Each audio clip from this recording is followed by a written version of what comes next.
shortly.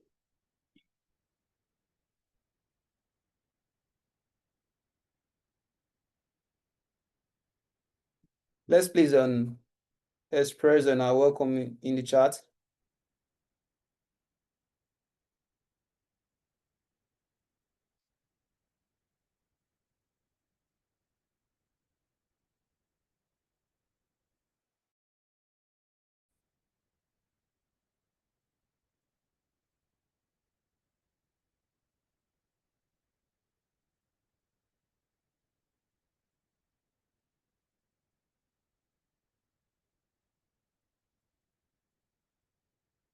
So I think our speaker is experiencing a network glitch or a technical glitch in joining.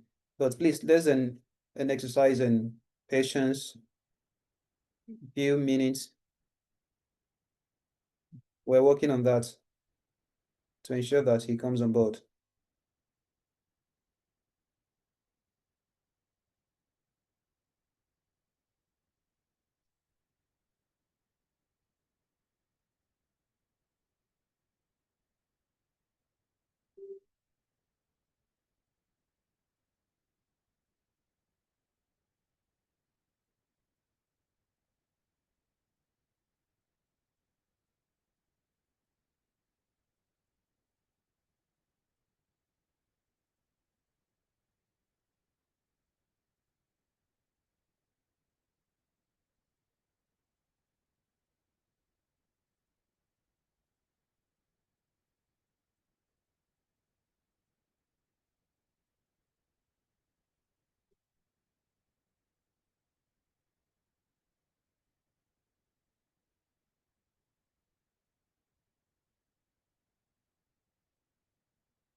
Okay, sorry, we are still trying to get him on board. Sorry for that. I was not speaking. That is why you couldn't hear me.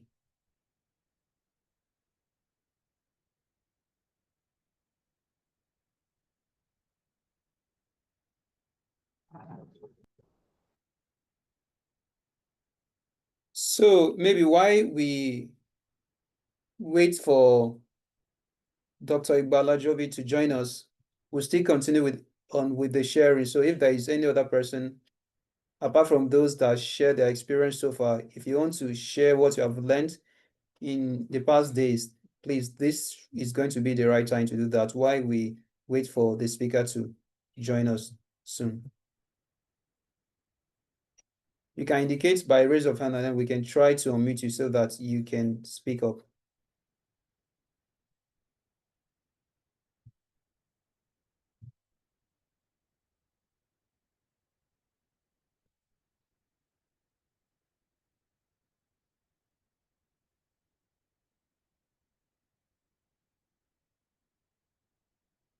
Okay, is there anybody there that wants to speak?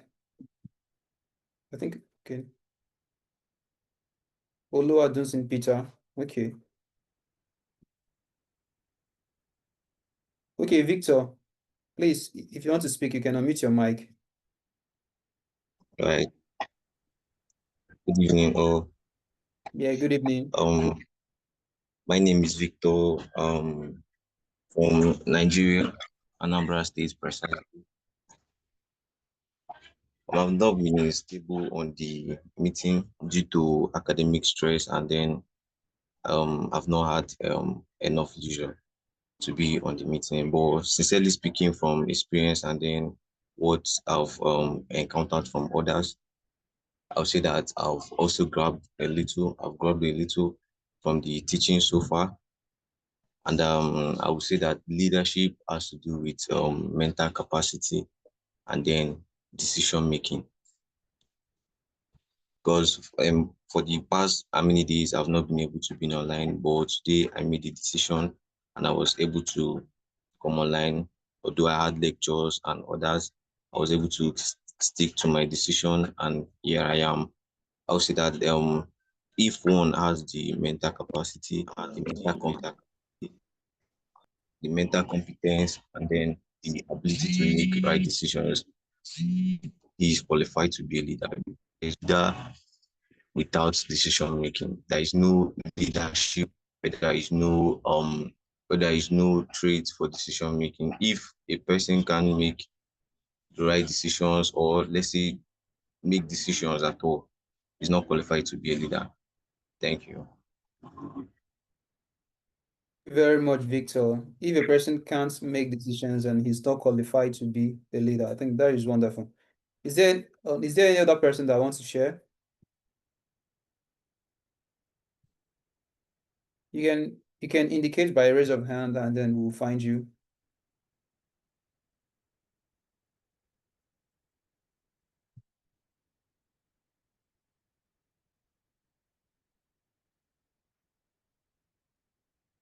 Any other person? Okay. Oluwadunsin Peter. Okay, please, you can go on. All right, thank you very much. I hope you can hear me. Hello, can you hear me? Okay.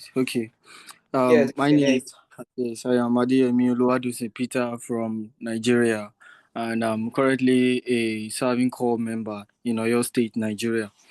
So far, and with the experiences I've had during my university days, I can say that leadership has to do with emotional intelligence, just as Victor has stated earlier. Emotional intelligence, the mental capacity, need for responsibility, because it is very important that as a leader you must be responsible for every action you take and every decision you make. Being accountable for everything that you do. So let me just wrap it up there, that as a leader you have to be responsible and ensure that um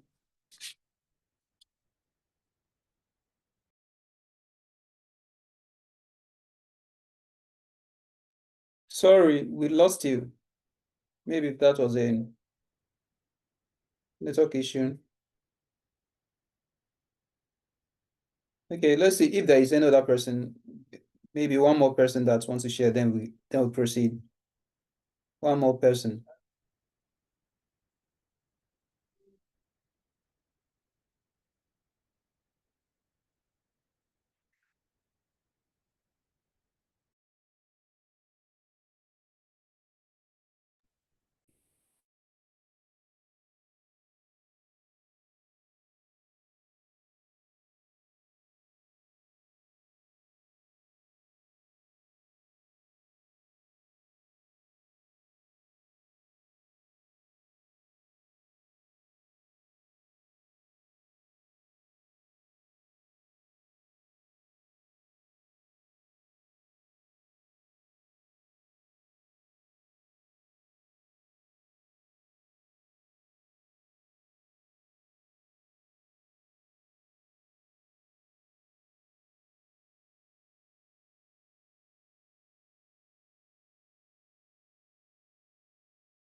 Okay, so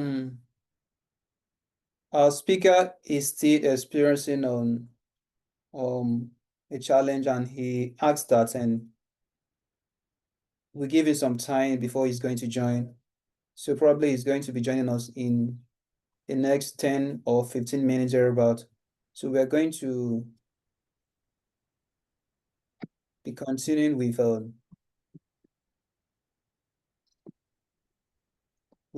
the sharing, if you have anything to share, because like normally we do this at the final session where people get to share their experiences, but because tomorrow is fully packed and then we have a lot to do, we're also going um to be talking about Francis, yes, sir. how are you, Francis? Oh, good. I think this is a good time for us to talk about the solutions to problems that people identified. Now, a That's number great. of people identified problems in their communities. Um, One thing we like to do as part of our conversation would be to lean people towards learning how to write a description of the problem they are solving, and how they can use the resources close to them to solve that problem. So personally, I would say that is a this is the right time to do something like that. And you can ask people who have identified problems to talk about it right now, or I can just read the list of what we already have, because I did make a list of all the people who have sent in problems, but I know that some of us want to talk about it and we can benefit from having a conversation around it.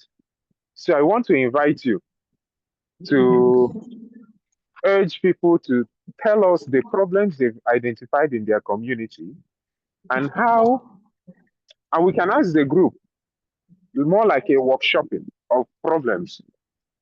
And I also wish that we can lean a little bit into telling people how they can envisage these problems, write out how they can solve it on their own, and we can support them. You understand what I'm saying, Mr. Francis? Yes. Yeah, so I think we should do that. For example, I know Wana sent me a problem. Anna Tsanga talked about the issue of caste system in India. So we may even start from Saga, for example, who I can see on this call, and invite him or her to tell us more about such a problem of caste system, how it reflects where he or she currently lives in, and we can all workshop areas of solutions and help one another. You get what I'm saying? But again, there are others, you can just throw the question out. People can raise their hands and all that. And yeah, we use this as a workshop for solution. And then you say, if I were to write a proposal, this is how I will do it. That way, every one of us will benefit immensely. And who knows, our speaker may be back by then, or may have had correct network. Yeah. All right, sir. So I think what we're going to do is that for those who submitted their problems or who did not submit but still have some problems that they identified, if they are willing to share, they can raise up their hands and we can unmute them, because I think I see I'd like to assume that there are some of them that may not want to share on a call like this. They may prefer to just share it to PFF alone. But for those who are willing to share their problems, I think this is a good platform to also hear from other persons. We have young people on the call as well. Some of them have actually experienced some of those things. They have done certain stuff that they are going to share, and I think from there you can pick one or two things. So far, I think I have seen two hands. So let's start with Titus Hannah Oluwatosin. Okay. All right, thank you so much for the opportunity to share this with this group. Basically, a particular problem I've identified in my community, or will I say on a larger platform, is the problem of indiscriminate waste disposal. I'm an environmentalist. I'm passionate about environmental sustainability, basically. And I have identified this. I have been carrying out different projects to the best of my ability. But basically, I feel like it's not enough.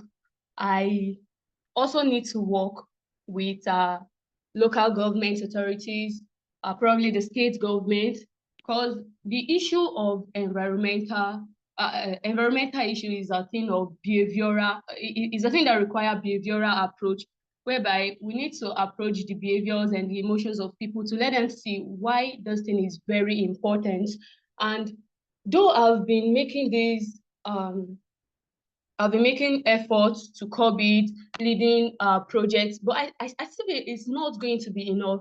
There is need to go to the root of it. And as one who has identified this, I feel I need to like reach out to the government. Probably they can put into place policies that that addresses these issues, like sanctioning people when they indiscriminately dispose their waste. So I feel all those things can come together, but I'm so passionate about ending indiscriminate waste disposal in my environment. It is very unhealthy for us, our health, our environment is not going to be sustainable. So basically, this is something I've identified. And other issues I face in addressing this is the community members' attitude towards it. Because most of the community members are already used to a particular space where they dispose their waste. They're already used to this particular landfill where they feel like this is where, and when you try to change that, they don't want to take it. They feel like you are trying to inconvenience them. There's need to put in place infrastructures for them to encourage them that this is going to be for all of us. It's a win-win situation for everyone. So basically, I've identified the issue of indiscriminate waste disposal, and I am so passionate about solving that within my community, in my state, and in Nigeria generally, working with others to curb this issue. Thank you. Thank you very much, Titus Anna, for sharing that. I think that is actually a big and common problem that we are experiencing, not just in Nigeria, but I think across many developing countries, because the issue of waste management is a very big challenge. There is so much pollution going around. And I would say that I would have loved to discuss the issue now, but since we have our speaker on board, we're going to go to him, but we're still going to revise your issue and we're going to look into it. And I will assure you that the issue of environmental protection, I think you're actually in the right place, because I believe our boss and Uncle Sob is also someone that can be very resourceful in sharing some tips that you're going to learn from him.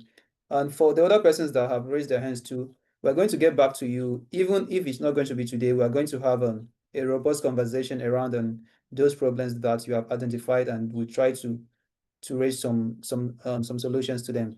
But right now, I think we have waited so much to see our speaker, and I believe most of you in the WhatsApp group, you were eager to meet your mentor, your LinkedIn mentor, ex-mentor today. So finally, we have Dr.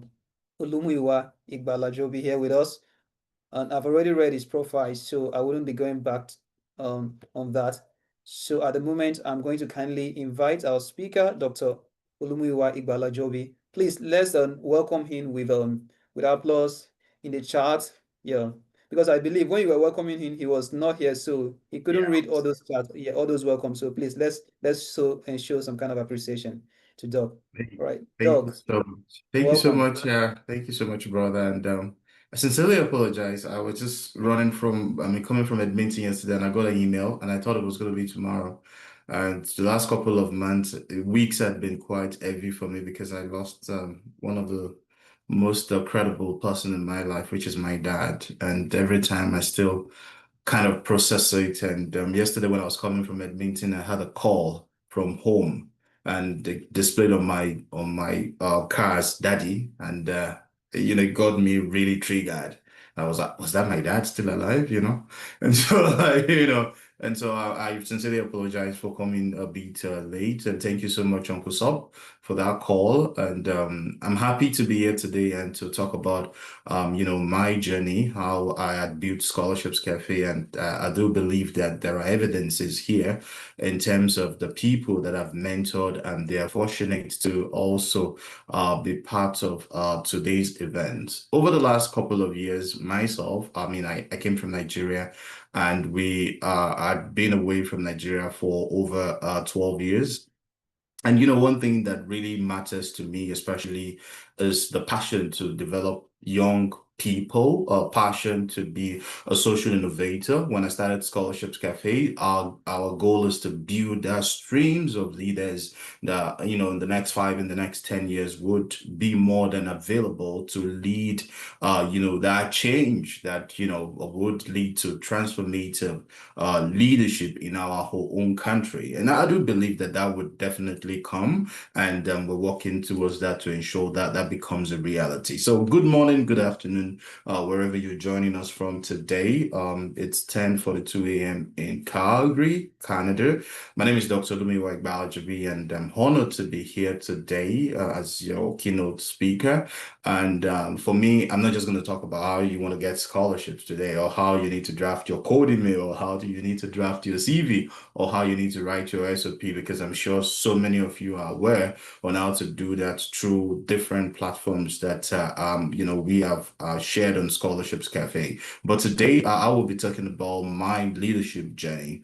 And one of the things that's driven my passion in the last couple of years is like, what if your biggest challenge is someone's else breakthrough? And that was what became a part of me, helping people, supporting people, always very restless when I get to a particular unit or group of conversations, organizations that I do really want to participate. And today's talk, it's about how ordinary people like myself 12 years ago with limited resources but unlimited resource can spark change that transcend borders. Today, Scholarships Cafe or myself, we're well known from over 180 countries. And it all started by leaving Nigeria with just $100. And that was because I got a scholarship to Korea and I left without even telling my parents. And today I run a platform that has impacted thousands globally. Just a couple of days ago, I won the Calgary Awards under the educational category. And this doesn't just happen within a couple of minutes or couple of seconds or a day. And I'm going to take you out how it all started. And I'll start from my first break, was the Korean government scholarship.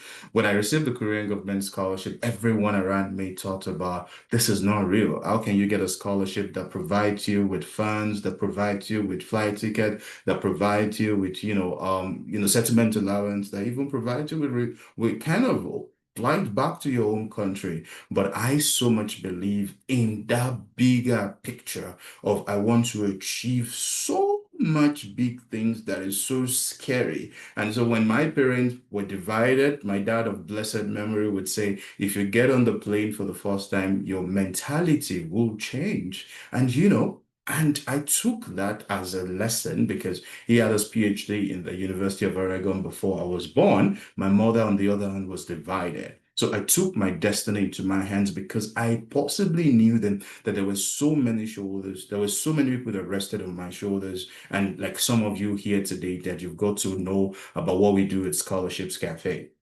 So when I boarded my first international flight, I was so overwhelmed because I don't even know what the future holds for me. A boy of 27 years running away from home with just $100 in his pocket, 16,000 naira.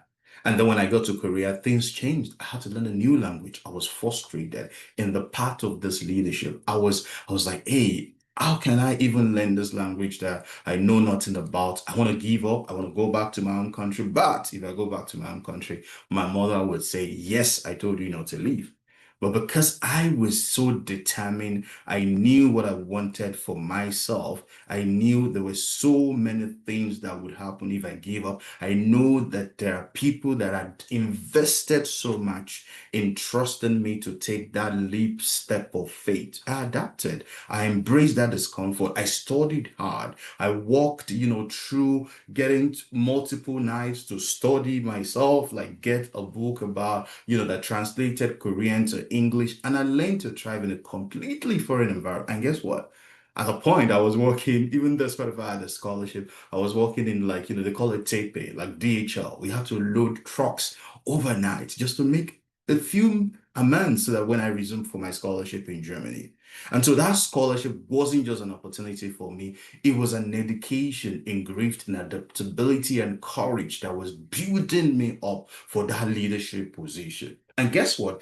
Even though I was in a foreign country, I was still part of the set of people that launched the first Association of Nigerian Students in South Korea, and we were even able to get the embassy involved as well.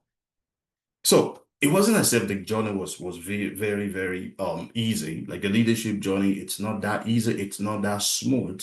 There were lonely times, there were rejections, there were self-doubting. I had chosen the best continent or not.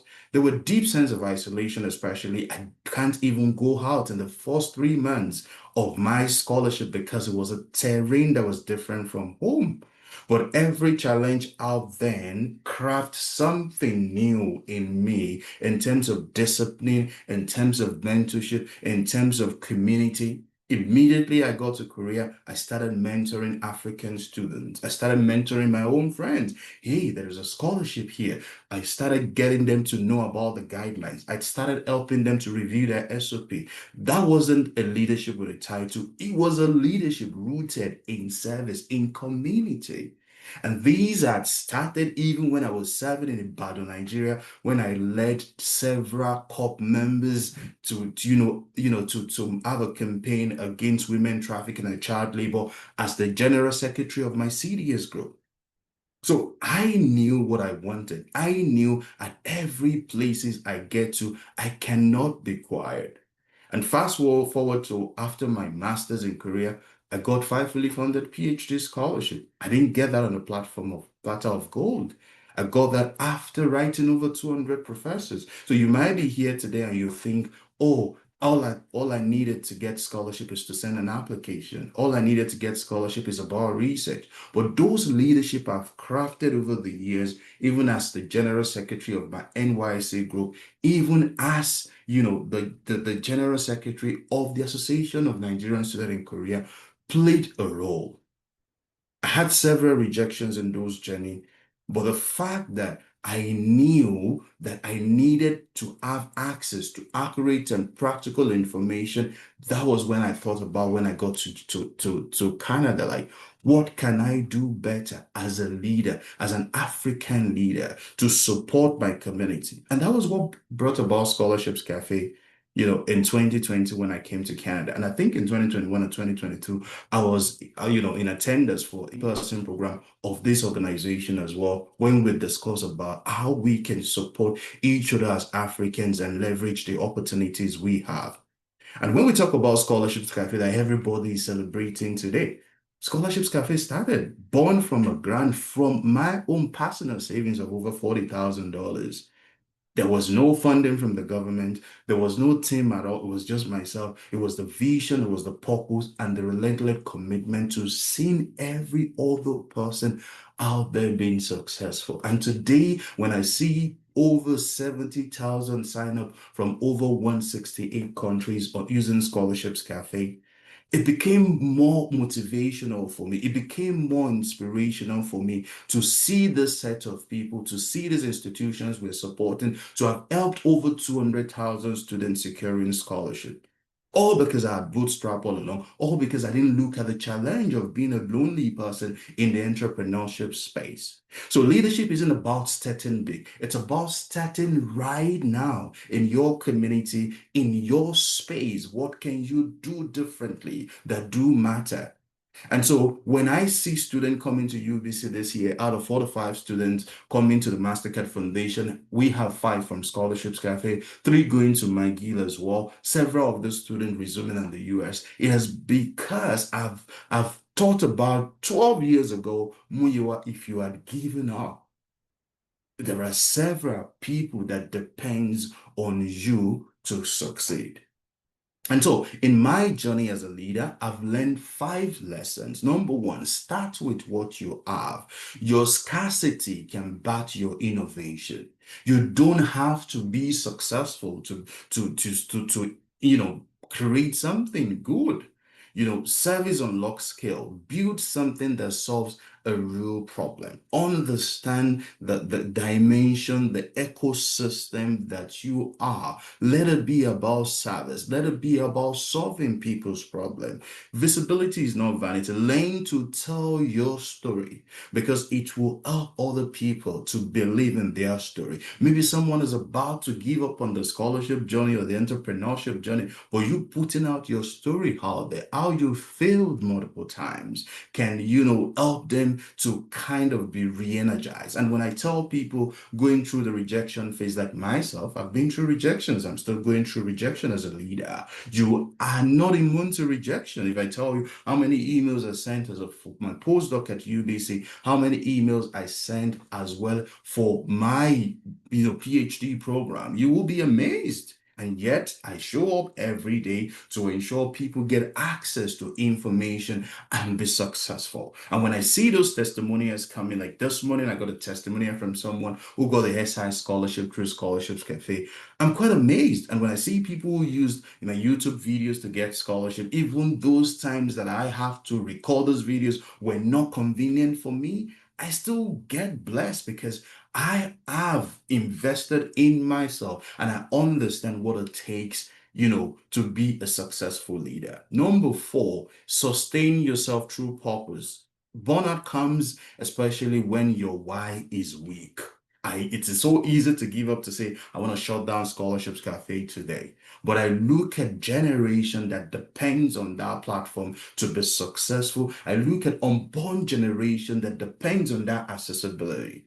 So last year, I was in Brazil representing the Canadian government as part of the 46th delegation at the GY20 Summit. If I had not started Scholarships Cafe, if I had not created a platform that gives people access, there is no way I would be there. I was part of the top 20 selected for a fellowship program funded by the University of Pennsylvania the same month as well. And this same month last year, I won a community pitch in Calgary here that demonstrate how much we funded as a problem. Over 1.5 million Canadian students are owing over $21 billion in debt.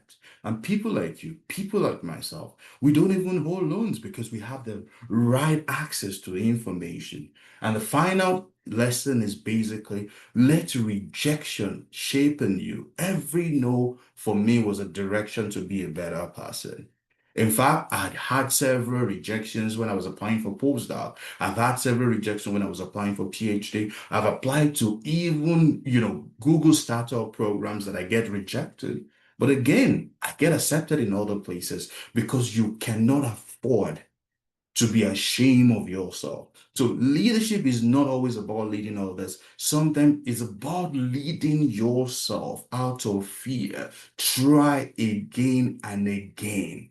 Because at the end of the day, you will become successful. So today, I'm challenging you as a leader. Maybe you want to start something today in your space as well, and you're holding it back because of validation, of rejection, oh, I can't start because I don't have the resources. Start anyhow. I have a book here, about business that just build that goddamn thing. Because you do not know, someone is waiting for you. Today, I mentor scholar. I consult for universities. I speak on global stages, but I still reply to my Twitter DMs. I show up for master classes. Some of you, if you had registered for master classes in the past, you would see my face. Even now that we have a self-paced master class that I decided to record for 5 hours, I still believe that a single resources can change a life. And that is why, we've created pipelines, we've created systems to build not just a singular set of person, but an institution. So I'm going to end my story today with this. What story will your leadership tell in the next 5 years, in the next 6 months, in the next 3 months? You don't need a scholarship to be a leader, basically. You don't need grants to be a leader. You need compassion, you need conviction, you need service, you need courage, to begin. And this wouldn't just need more degrees. It needs more purposeful people like yourself, like myself today, using the degrees that we've even had to build something bigger than ourselves. And so I challenge you, what would you start building today? And who will rise because of that pain point that you've addressed? And I just want to say thank you so much for giving me this platform to have a huge conversation with our community today, which I'm part of the community. And I'm looking forward to the testimonials after this event, especially having a conversation with a set of innovators that are commitment to meaningful change, and saying that every person within them is quite, impacted. And I'm a special shout out to Shukura Damilolo, who's one of my mentees. I think I have so much mentees here today that, came for this program because we shared it on our platforms. And we'll be more than happy to entertain questions for the next set of meetings as well. Thank you so much, Francis, as well. And God bless you, Uncle Sop. Thank you so much for the organizers. And I'm so much available to answer your questions. Thank you very much, Doc. Thank you for sharing. And then we express our deepest condolences to you for the loss of your dad. I know that it's not easy, but you decided to come here and to share as well. So that alone is a show of resilience, and then you stayed by your word, and I think we are very grateful for that. So please, let's then appreciate our speaker. And as we're doing that, if you have a question, this is the right time to ask him because he's here, or you may not be able to see him again. So I think this is an opportunity, and he has done an incredible job by leaving us with enough space. So you can still ask questions now. You can raise your hand or type it in the chat, and then we're going to look at it and then bring to his attention.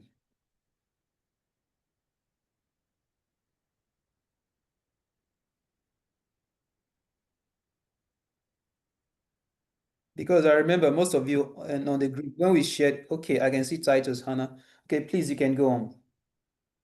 Titus, Hannah, you can unmute your mic and ask your question. All right, thank you so much, sir, for the opportunity to ask question this evening. So basically, I want to ask question about how to go about one's career path. Because myself, at the moment, I'm a law student, and I'm so much passionate about environmental sustainability, which tends to make me go towards the field of international environmental law. But sometimes I feel like the system here in Nigeria is not encouraging, because most time when I go for internships in law firms and I tell them I'm interested in international environmental law, like some people tend to talk down on it and be like, in Nigeria. But I see people who are thriving in other countries, and I just want to ask, what can I do when I'm still here in Nigeria to keep going, like not to be brought down by the words of people that, okay, this thing is not viable here in Nigeria. And another thing I also want, that's basically my first question. And another question I want to ask is, how do I combine? I feel like I can do a lot of things, like a whole lot of things, and not doing some other things I know I can do. I feel like it's wasting my talent. Do I have to like bring myself in terms of discipline to do all those things because I can do it, or I just have to limit myself to a particular thing and focus on doing it well? I hope you get my question, sir. Thank you so much. So the first question basically is all about you believing in yourself. Like I said, when I was leaving home, my family didn't believe. They were divided in terms of you don't have to go, you have to go. And I had to take my destiny into my hands. And I'm happy I took that decision. And today everybody's happy at home as well. Even my mom that insisted I shouldn't go then now started suggesting people to get to go on scholarships cafe. So it's about yourself. Like, when people are saying, oh, you don't have to do things, it might just be out of their own, insecurity and stuff like that. So if you are interested in that area of law, I think the most important thing for you to do is to get yourself involved in activities that can support you. And I'm going to give you an example of one of my students who had a bachelor in, civil engineering, and then he got to KDI this year in Korea, got a fully funded master's in public policy. When I brought him on the Twitter space, people were asking, what is the correlation between public policy and civil engineering? But the fact that he knew what he wanted, he started attending courses, conferences, took internship, and started looking at the policy part of civil engineering, especially with structural reliability. So for you, I think it's important to kind of tailor your journey. Maybe you have to take short courses in those areas that matters, that has to do with environmental law and sustainability. Get involved in activities that could help to even meet the stakeholders in the field. If you start going to conferences, you get to meet people having to understand your language compared to the layman person that just don't see a reason why you have to do this. And, thinking about if it's not applicable to Nigeria now, who says it's not going to be applicable to Nigeria later? I mean, everything about climate change, sustainability seems to be global. So get yourself involved in, activities such as, maybe model UN or environmental mood courses, campus sustainability committees, attend events about climate policy conferences, webinar, sustainability workshops, write, advocate, and speak up. Let your voice be heard. And then, pursue volunteering opportunities, take part in, like project, think about looking for firms, international organization, and then think about LLM in environmental law. Maybe you could check the DAD scholarship and so many opportunities out there for you. So my first advice for that first question is not to be limited by what people say. Some of the time, these people are kind of short-sighted, and you need to be aggressive in your own part because this journey is for you alone. For so many of my mentees here, I do tell them, I can believe in you, but if you don't believe in yourself, it's in futility. So believe in yourself. Think about the big picture of where you want to be in 6, 10, 12, 20 years, maybe as a consultant, environmental law consultant, and just go for it. The second part is it's quite easy to get lost in doing so many things. So you don't want to spread yourself so thin. Think about you have just 24 hours and you want to make sure those 24 hours are well balanced between work and your life as well. So you don't want to get burnt out because you want to be here, you want to be there, you want to be on the other side, you want to be that place. You can't be everywhere. So think about your expertise. When it comes to Scholarships Cafe seems to be the first 3 in Africa, and we're hoping will be the number 1 across the globe. This is because I have a living experience of being a scholar. I know about scholarship opportunities across the globe. And if you've ever attended any of my spaces or webinars or seminars or YouTube, you know that Dr. Olumuyiwa is an expert in this field. I don't have to go into another field in terms of me talking about how to swim when I know I don't know how to swim, or me singing because so you have to really ask yourself, what do I find myself doing that makes me happy and I can do this effortlessly, that I don't get burnt out in the process? If you ask me to talk about scholarship for the next 5 hours, I will do that without even using slides. But if you ask me to talk about how to train someone as a musician, there's no way I'm going to do that. So it's not possible for you to be everywhere because of the time frame. Just ensure that you're well rooted in what keeps you awake every day and keeps you motivated even when all the things discourages you. So I hope that answers your question. Yes, sir. Thank Okay, you so so much for the clarification. all right, you're welcome. The testimony, I have a question. So you mentioned something about taking a volunteer walk. Can you please expatiate on how volunteering can help develop further in life towards my career?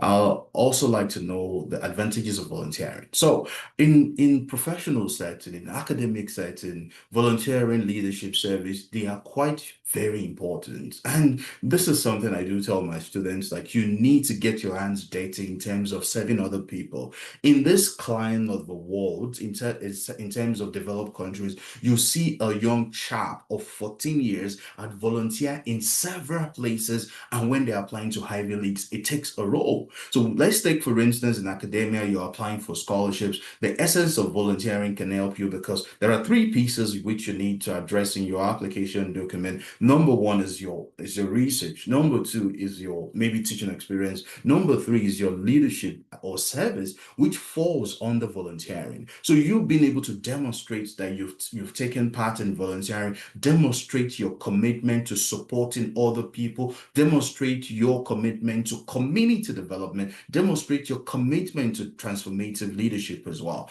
Take, for instance, for the Korean government scholarship, even the MasterCard Foundation scholarship program, they have a space where you need to mention in what capacity have you demonstrated being a transformative leader, because there are three ethos of the MasterCard. Number one is you've been able to show that you're a transformative leader. Number two is you've been able to demonstrate financial constraint. Number three is you've been able to show that you know what you want to do when you get the scholarship at UBC. So volunteering plays a huge role when it comes to whether you're applying for a job, whether you're applying for scholarship, because it demonstrates your commitment to the growth of the community itself, as well as helping other people to succeed. So I hope that answers your question. And those are the advantages. I'm a volunteer, sir, social worker, development, SDG, gender advocate. Well, how can I get scholarship? That's what I have passion for. Getting scholarship has become easier with Scholarships Cafe. Please check on any of my YouTube videos. Some of my mentees are here today. You can ask them. I'm sure they can even train you on how to get scholarship. They'll tell you, Dr. Olumuyiwa has taught them, you need to define your research interest. You need to craft the compelling CV, SOP, code email. You need to get strong references. You need to ensure you are flexible. You need to demonstrate that you are ready for grad school. So if you are passionate about social worker development, SDG, gender advocate, maybe you want to look into public policy, Brandeis University, KDI scholarship in Korea will open in another 2 weeks. You want to jump on those opportunities, look at what they offer and how you can tailor your application appropriately. So the question is, if you are passionate about social worker development, if you're passionate about gender advocate, the first question you should ask yourself, are there gaps in this field? Have you found a certain loophole that you want to address? 1, 2, 3, 4 research questions that would be able to contribute to the body of knowledge. Everybody wants to get scholarship, I understand, but scholarships are often given to people that were able to show that there's a potential gap, there's a big picture that they need to solve, and they back them up with their previous experiences in research, in terms of teaching, in terms of leadership, in terms of commitment to the community, and their give back plan as well. Okay. I think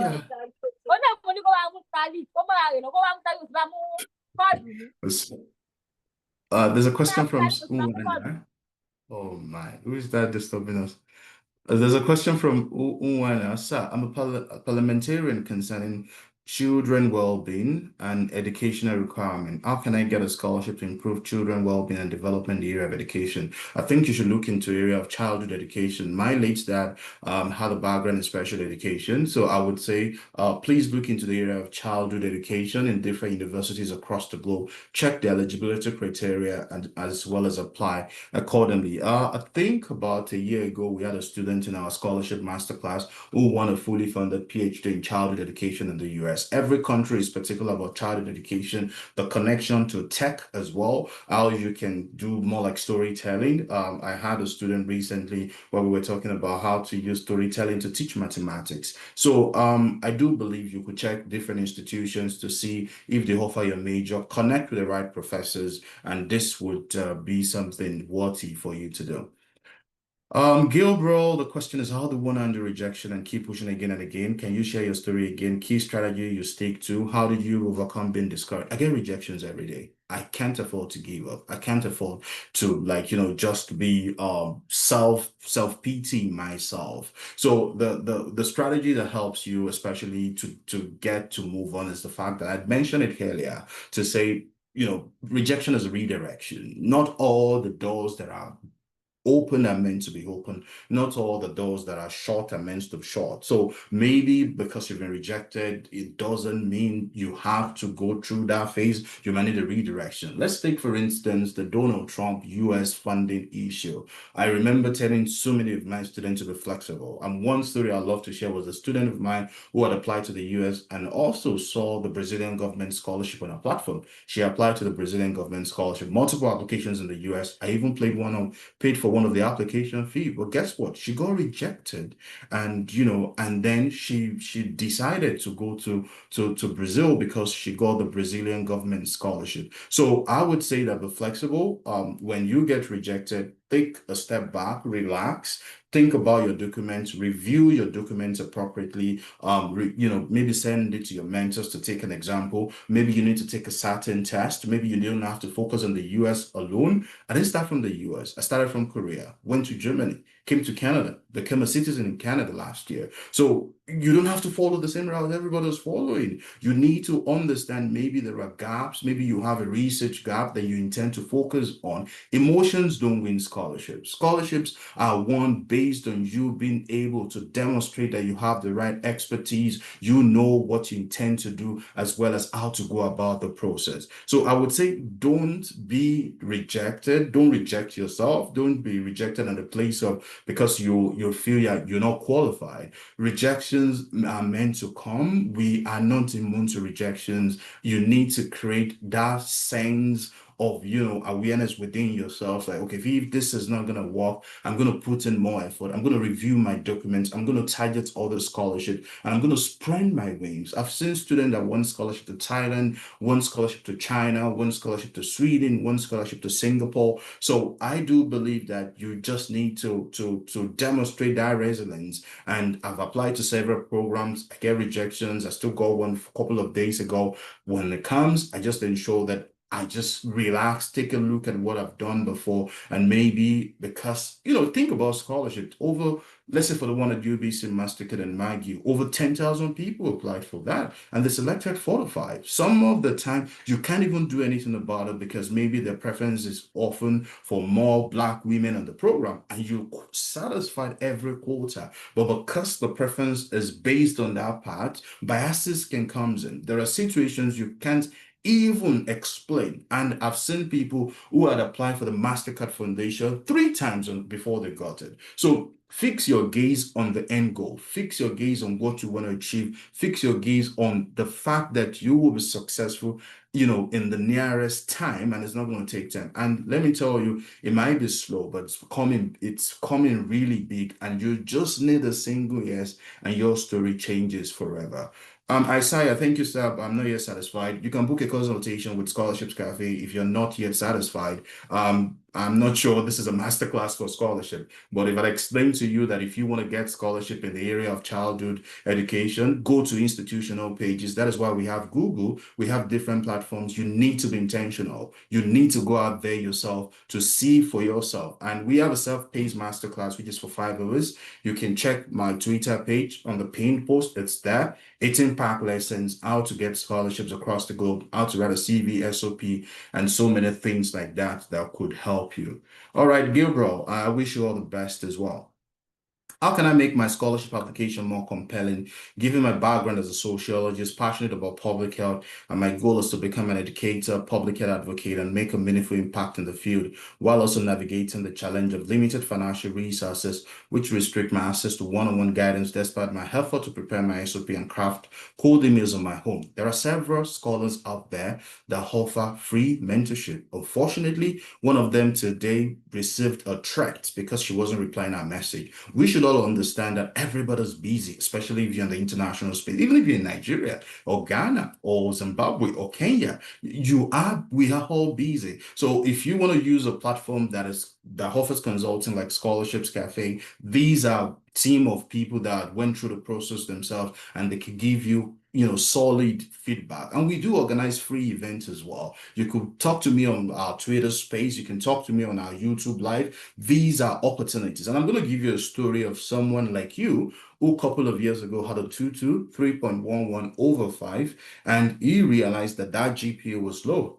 And then he started attending my Twitter space. And when he wrote his story of how he won 6 fully funded scholarships, 5 fully funded PhD, and 1 fully funded master's in the field of sociology, he mentioned what he did differently. Number 1, published 6 research papers. Number 2, volunteered with different researchers across the globe, including the US. So if you're a sociologist and you are passionate about the field of public health and everything, the thing you need to address is, what is that gap which I've made mention earlier? What would you like to address? What is the gap in the field? What is the current state of the situation in terms of you being a public health person? In terms of public health, what is that question you want to address? Are you addressing things that have to do with health equity? Are you addressing Black mental health? Are you addressing, access to resources for people living with disability? So you need to find out what is that thing that is motivating you, that is driving you. I'm sure several people here today,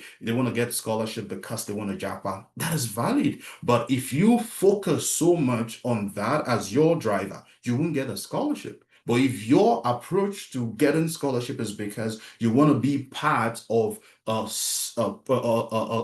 learning atmosphere, you want to be part of an innovative solution, you want to be part of that group that solves a particular problem, if 70% of your agenda or your motivation is based on being part of a system that solves a problem, and the remaining 30% is JAPA motivated, it is much more easier. So if you are asking me a question about you want to become a public health, advocate, you haven't answered the question of what do you intend to address as a public health advocate. It even matters because when you're writing your SOP and the first paragraph of your SOP, that is an hook for you to know how to, really articulate that this is what you intend to do before you start writing your subsequent SOP and code email. And for SOP and code email, I don't think anybody should have an excuse. We have YouTube videos on Scholarships Cafe that mentions how to write a compelling SOP and code email, and you can share this with your mentor as well, and they could actually support you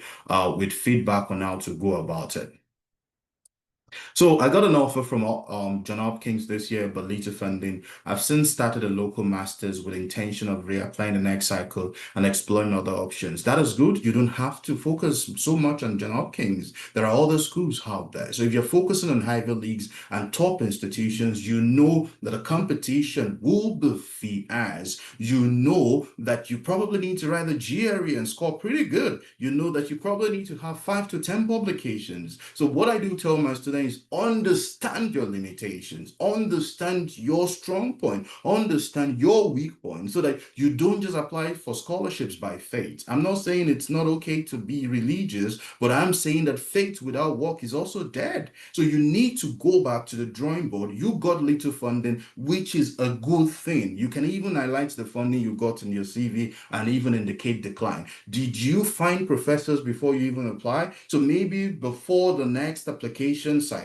you need to find professors in your field, engage with them via cold email, via conferences, even on Twitter, on LinkedIn. Several professors will be resuming in July for as a professor. Do you want to write to those professors? So you need to get going in terms of exploring opportunities in your field, submitting the right document, ensuring that you even reach out to those people before. I've reviewed documents of people that everything they write about their SOP is about their research interest, nothing about leadership, nothing about teaching, nothing about what they want to bring on board. They even started with my name is maybe title as Olumuyiwa, which is not even relevant for the document. So I think when it comes to scholarship, you have to demonstrate the readiness to go through the process yourself, being intentional, being determined, being resilient, and showing that you have the right expertise, you understand the problem statement in the field,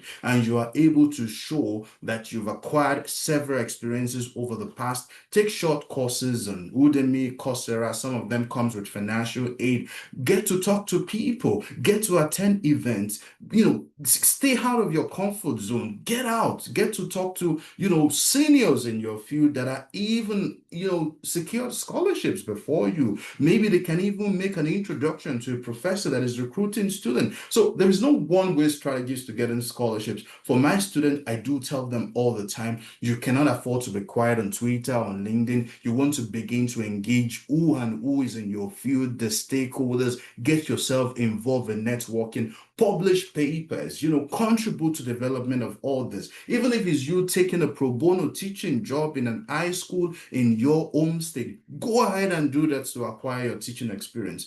All those things comes handy when it comes to applying for scholarships because you're competing with people. Take, for instance, I have a student who had 50 publications, and I told them, you will have a problem getting scholarship because the problem will be dependent on the fact that you don't even know where to select.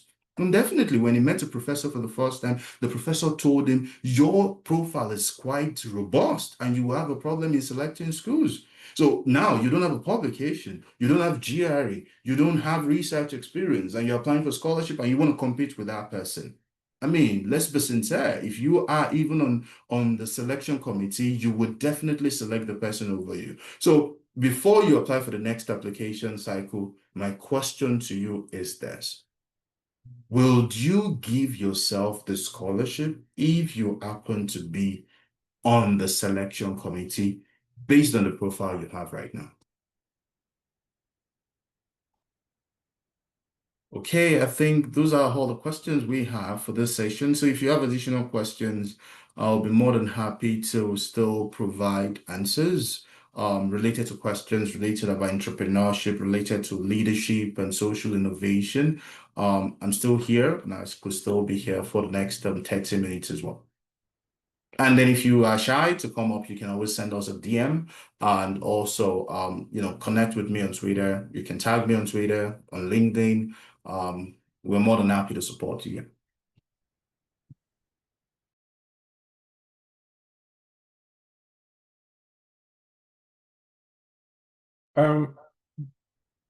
Doctor, how you doing? Wait, why is my background so dark? Hey, you're in one bush like that in Vancouver. Well, Thank you for the call. Thank you for the call so much, that's brother. okay. We are really sorry that you are going through all of the things you are going through at the moment, and I want you to know that we really appreciate the sacrifice you're making. We don't take this for granted. And I like how you did a short talk and allowed people to ask questions. That's usually the crux of the issue here. People have a lot of questions. And Right. I know we talk about scholarship and all that. I want you to talk about using what you have to make where you are better.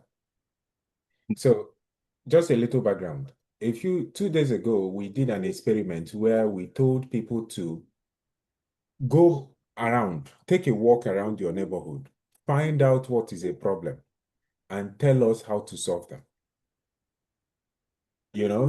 Like use the skills you have, the intelligence God has given to you, and solve them. And so we had a lot of responses. We had so many responses. We had people talking about the issue of caste system in their places. That is, we had a participant from India, and the person is on this call at the moment. We had people talking about their protesting against the government in Kenya. We had people talking about the issue of child marriages. Like the problems are really huge. That you look at the size of the problem and the size of the person that wants to solve it, and you are like, this doesn't match, right? But I want you to speak generally on that because there are so many responses we have that we can't really go into all of them. But I want you to just generally talk about how to inspire people to use the skills, the circumstances around them to solve very eager issues that they are facing. Yeah, that's very good. I mean, we've talked about the scholarships cafe part using my experience winning scholarship to create a platform that now supports students from over 168 countries, and I'm happy that has been recognized in different countries. I think the other part which I will talk about is leveraging your voice. I think that is something about my struggle writing over 300 universities to waive the English proficiency test. That didn't come really easy. That didn't come with the fact that I've not been rejected in getting opportunities because I'm too vocal. But it has become something quite remarkable for me in terms of, I remember when my late dad was alive, he said when he applied applied to the University of Oregon in the 1980s or 70s for his PhD, he had to write a TOEFL and IELTS. And that is the same University of Oregon that I wrote 2 years ago, and they waived the English test for everybody coming from Africa. So what I would encourage for my own story is the fact that you need to, like, take an example of yourself being a transformative leader, that what you want to do today, it might be a part of the pieces. It doesn't have to be too big. You don't have to be someone like an activist, and when you talk, you blow fire. The little things that you do today with your voices, with your social media platforms, with the gifts that you have, could actually make a lot of difference. And I'll tell you a story of a particular student who reached out to me. He was applying to Birmingham State University, and he reached out to me to say, Doc, he had applied to the university.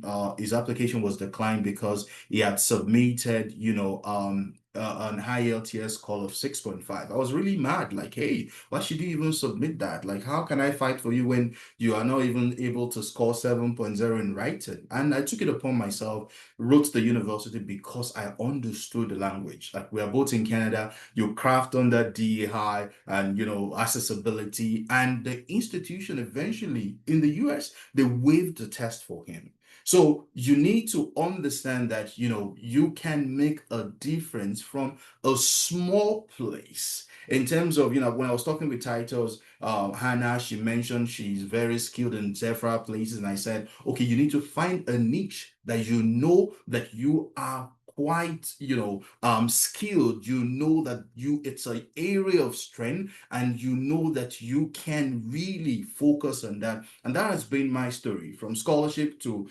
advocacy as a Black leader to ensure the system is more accessible. Let's take, for instance, University of Alberta. If not because a student of mine attacked me on Twitter to say the University of Alberta only recognized 20 universities in Nigeria for over a decade, none of us would have known, because a week after, a student sent me a message. I'm going to go there. A student sent my professor at UBC a message saying she had been denied admission to University of Alberta because our school was not included in the list of institutions exempt from IELTS from Nigeria. And when I wrote the University of Alberta, it took about a month for them to pull down that old list. And when we were looking for people to kind of talk about their experiences, that same student that wrote my professor pulled out because of fear. So for me today, I made a tweet. Someone said, Dr. Miwa, Norwegian universities, they no longer accept, English proficiency from Nigeria, or they don't recognize applicants from Nigeria as English speakers. Can you please write them for us? I replied, you can also do this on our behalf. Best wishes.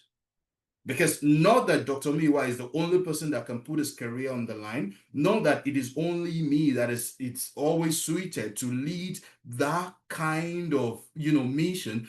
If we come together as a body and say, okay, this university, I'm from this university, I do believe that I should be exempt from the language. Most of the time, it's the lack of information that these people do have that makes them treat us like that. So use your skill set in terms of your vocal, your writing ability, things that you are good at, to be part of force, to be part of a change. When you look at institutions, look at countries across the globe, look at the people leading change. They are even below 15, getting Nobel Prizes. But when you see our youth on socials, it's all about division across tribe, across religion, and we just laugh towards it. And then 24 hours, we move on, not understanding that this is a responsibility, a collective mission, that you can start from a small place and you can just move that needle,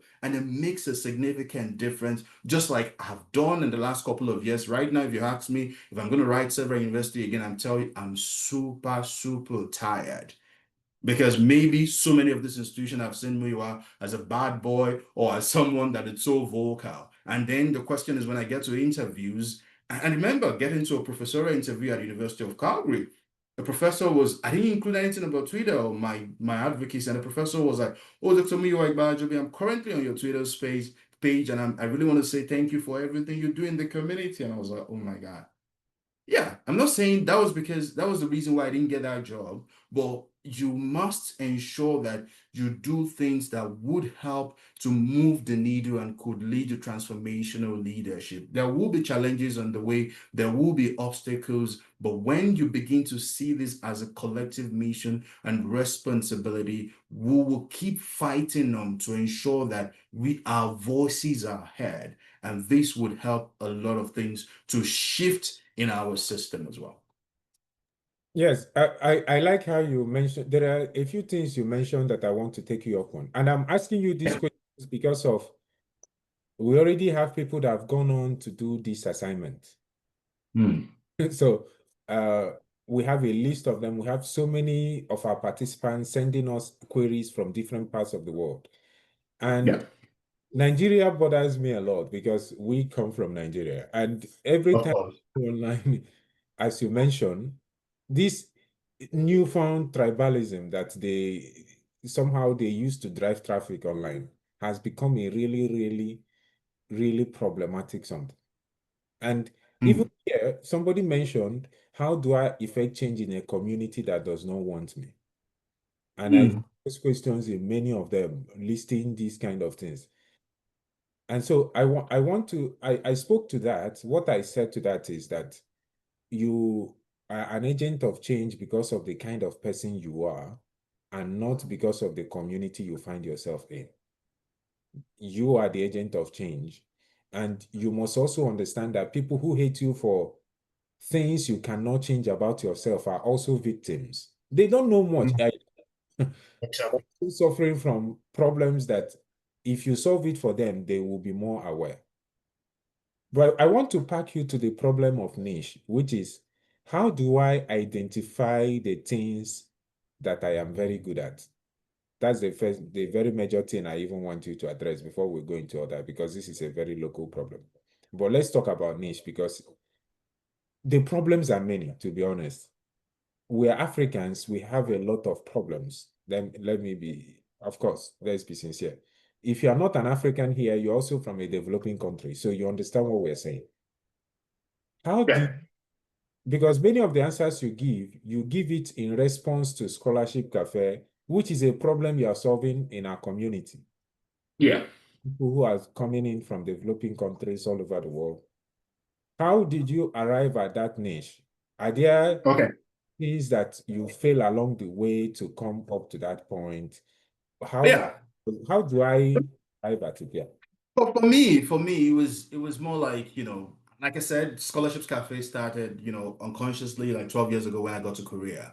From the stage I was, even as an undergrad, I was the president of my department. I led the first blood drive, to the university through National Blood Transfusion Service. I'm always like, when I get to a particular place or organization, I always want to be at, always want to be visible. So that is something about me that it's kind of resilience. Like, you can't put me on the back end. These days, I do this a lot. When I get to events, I don't talk. And when I introduce myself, people be like, are you not the same person causing problem on Twitter for people? Like different things has changed. But so for me, I think that question will be about, what do I do without much effort that others find hard to do?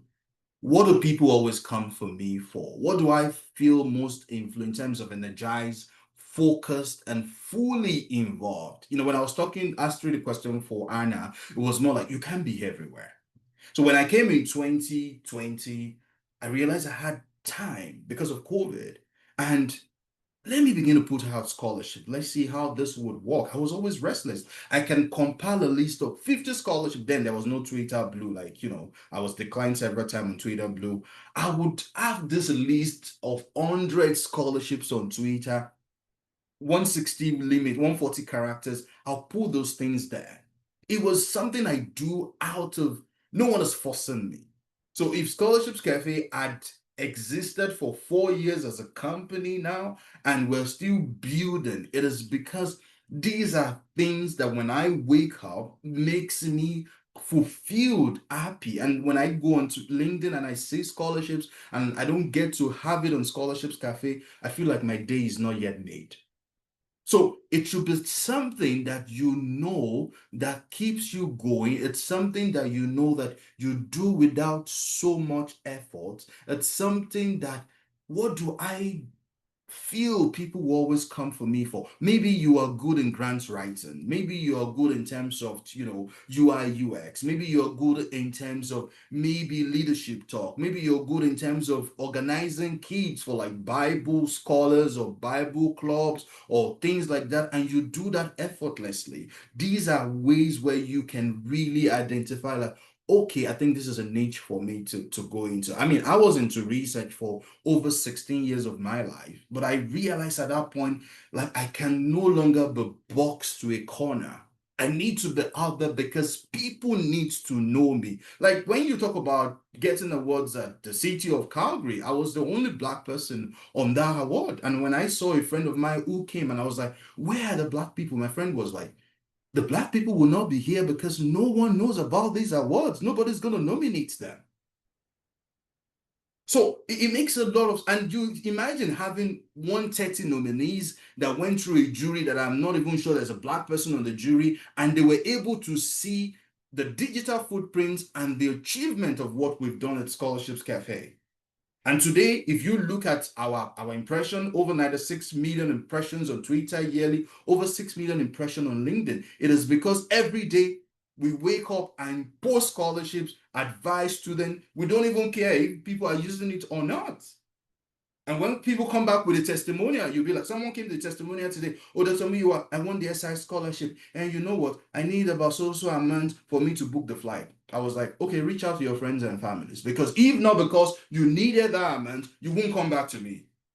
And that is the same way that so many people had won scholarship through our platforms that we don't even know. So if one with over 70,000 signups on our platform are using the platforms daily from 168 countries, it shows that what I started on Twitter with 411 followers in 2020 and had become over 300,000 followers today was out of the need of me being unsatisfied with the status quo. And I felt like if I'm just posting scholarship, I mean, that is okay. This was one of the problem I had with my fiance who became my wife when we first met in Germany. And she was like, you were too active on Facebook. I don't even know how you want to do it. Every time you're on your phone. But today she's be like, okay, I think you've channeled this into something good. That so many lives has been touched. People going to Yale, people going to Cornell. Do not hold back what you're good at, because several lives might just be dependent on that. So if I hear from you, that is keep doing what you are good at and it will make sense. The path will come together. Definitely. Scholarships Cafe is making sense. Is our finances making sense? I don't know yet. If your finances is making sense, consider donating to PFF. We do we do run a We'll keep that in mind. I mean, we just had one of our participants say he doesn't have money to pay for SOP and coding. Everybody wants Dr. Olumuyiwa to be out there, talking to them every sessions and everything. But like you have an organization. It takes funds to run those things, and lives are being changed. But again, the question is sustainability as well, which involves a lot of resources. Being out there for our people, showing up for our people. We also need those support, even talking to Uncle Sop. Hey, Uncle Sop, how are you today? Hope your day is doing well.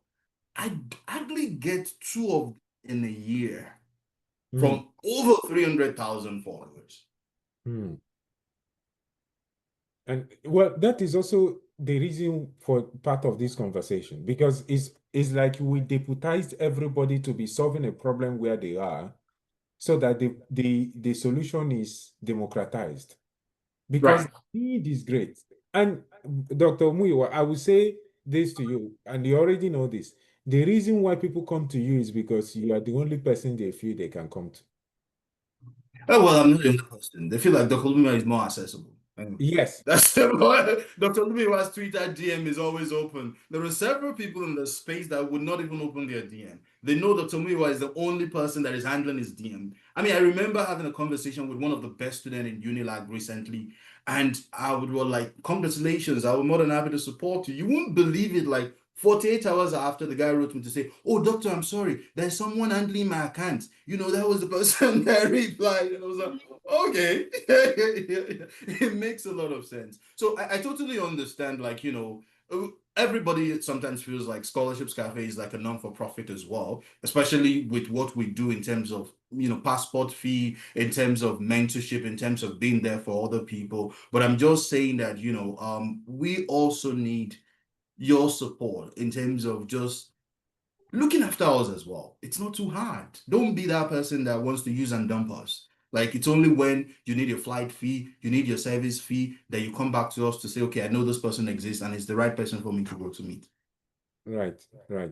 I hear that, and part of the sentiment I would say is also the utilitarian nature of where we come from and everything. But circling that to people who are listening in and who want to be leaders and who want to make progress in life, I would say that your stories are valid to every participant here.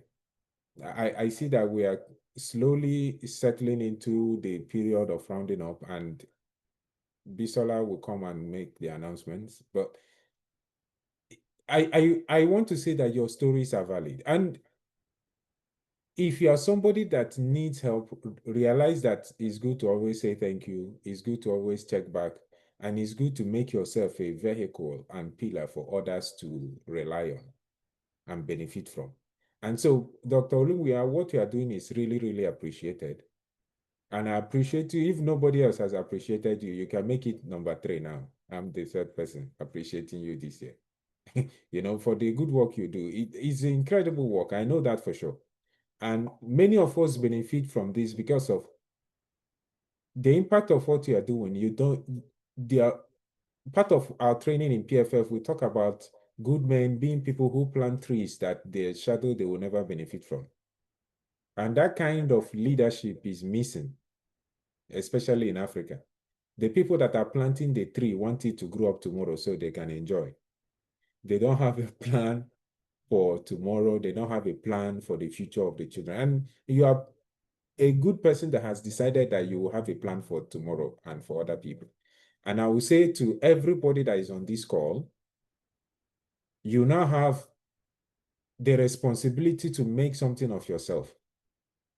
As he has mentioned, and I will reiterate, from where you are, make decisions that are right, zero in on the skills that you can control, and continue doing the right thing from there. Your story will be told one day, and who knows, you will be the person that will benefit many other people in the future.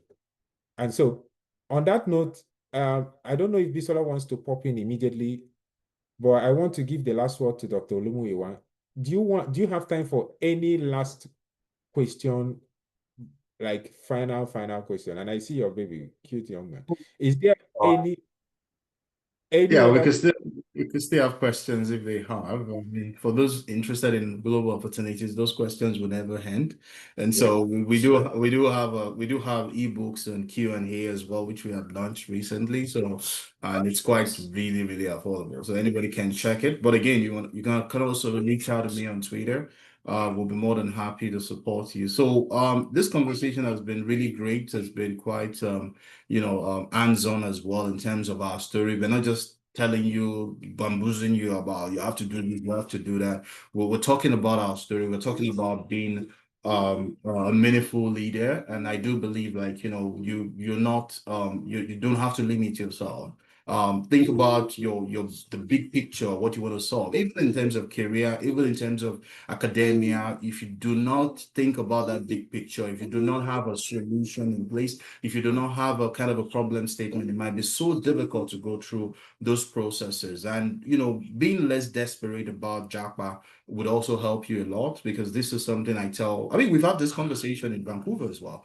And like we can't all run away from home. That's the point. So many of us are giving back virtually now. And that is why I'm saying that even if you want to apply for scholarships, so many of those scholarships, they have emphasis on your give back plan. So if you have closed your mindset to your home country and saying, I never want to do anything with our country again, there's no way you're going to write a good statement or compelling essay that shows that these are the things you want to give back plan to your own country. For every student that you see that got the Mastercard Foundation Scholarship Program, which is over $100,000 worth of scholarship, they have a give back plan, which the selection committee found this convincing before they were, approved for that scholarship. So I wish you all the best. It's an ongoing conversation, and wherever you see me, just engage me and tell me you're a part of this, conference. And thank you so much for inviting me once again. And I sincerely apologize as well for coming late. Yeah. Thank you so much, Doctor. We appreciate you. And to be honest, I know how difficult it is for you, considering that you are currently bereaved. I don't take it for granted at all. When I lost my mom, I couldn't speak. Like I could not think. I had to leave my children and disappear for some time. Like I stayed 4 months to get myself. I'm telling you, because I lost my mom in 2016. And so it was a crazy, I couldn't believe it, more like it was really, really one of the darkest moments of my life. And I understand how that feels. It's a horrible feeling. I don't want to have it again, And so if I felt a little guilty for making you come to do this. And No, it's okay. It's okay. we are That's been the first week. It will have been difficult because I had to cancel my events for the first weekend. And also, like, the more you stay in the space, it's a lot really draining. So I'm trying as much as possible to get out, because it's an eternal scar and you have to live with it. So there's no way you have to keep mourning it every day. It's a life memory that you want to ask yourself what happened. And I mean, I think most of the time, the consolation is the fact that they've lived a very impactful life, and then we will continue from where they stopped. Yeah. I thank you so very much. And so we come to wrapping up this event. Thank you so much, Dr. Olumuyiwa. For the rest of you that are here, please create your own story. And I want to challenge everybody that can hear me to go online, post about our program. Just make a post. Show that you are here, and tag Precious Fountain Foundation. We are on every platform. Everyone, Twitter, Instagram, LinkedIn. Tag us. I will have Bisola come in to make any final announcements if there are any. But this is what we ask of you. This is also how you give back to PFF, so that people know that this event is going on. If you're on Twitter, you're on LinkedIn, you're on Facebook, do the post today. Tag us. Let's see that you are following. And we'll really, really appreciate your support. If you want to join us, do an event in your area. No matter where you are in your country, we have a lot of connections from India to Kenya to South Africa, and obviously Nigeria. We're everywhere, and we would like to have you join us, converse with us, tell us how you can help make what we're doing better. And on that note, I want to invite Bisola. Bisola, can you unmute yourself? Yes. Okay, cool. So I'm looking forward to seeing the posts on the platforms that you are part of. I want to see the most interesting caption. We can talk about it tomorrow. And one last thing before I even leave and hand this to Bisola, we'll be having you send us proposals for events in your area, and we are going to be funding a number of them with $100. Look forward to that. Many people that have been funded like that did not stop. They just kept going forward and forward. And so, yeah, Bisola, do you have any more thing to wrap up? Let us know. Yeah, right. Good evening, everyone. Sorry, it's Bisola trying to round up, so I don't want to talk too much because would be close to the ending. So just a quick, I would start by appreciating Dr. Olumuyiwa. I want to add iconic Dr. Olumuyiwa for coming to take his time to give this very, very valuable petty mini master class. Yeah. So many of this does not just fly around. Thank you so much for that. And sorry about your loss. We pray that God will comfort the entire family. So just little announcements before we wrap up for the day. We have videos on how to write proposals, which has been sent to the WhatsApp group already. If you're not on the WhatsApp group, check your email. We've sent you links some time ago. Try to join. Then utilize the WhatsApp group. Some conversations go on and updates are there. We have videos on how to write proposals. If you, after going through the video, please endeavor to go to the video today, because tomorrow we are going to be having Jeff take us on the courage to lead, taking calculated risk and challenging the status quo, right? And let me take that again. The courage to lead, taking calculated risks and challenging the status quo. So it's going to be very inclusive, and we're going to be discussing about the proposal. So please come ready, come prepared, come with an expectant heart. Make sure to go to the videos on the group so you have like all questions ready. I envision tomorrow where you have many questions about the proposals, and again, I remember that Dr. Olumuyiwa mentioned about using your circumstance, like what helped you to push others. So don't forget your story.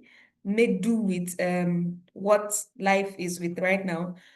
Think about it, have a deep thought about the proposal. Okay, what immediate solution can I give? So think about it very well. Watch the video, think about how to break down those problems to very simple solutions to those problems, and see how you too can solve a problem. Or don't you think you can solve a problem too?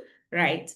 So if we are good, let's see some reactions. So we'll just wrap up for the day. So you just enjoy your evening, and people enjoy evening. Some people are already at night. So yeah, thank you, Halima. Thank you, everyone. So on that note, I'll say God bless you, everyone. Thank you for joining us, and we see you again tomorrow. Bye.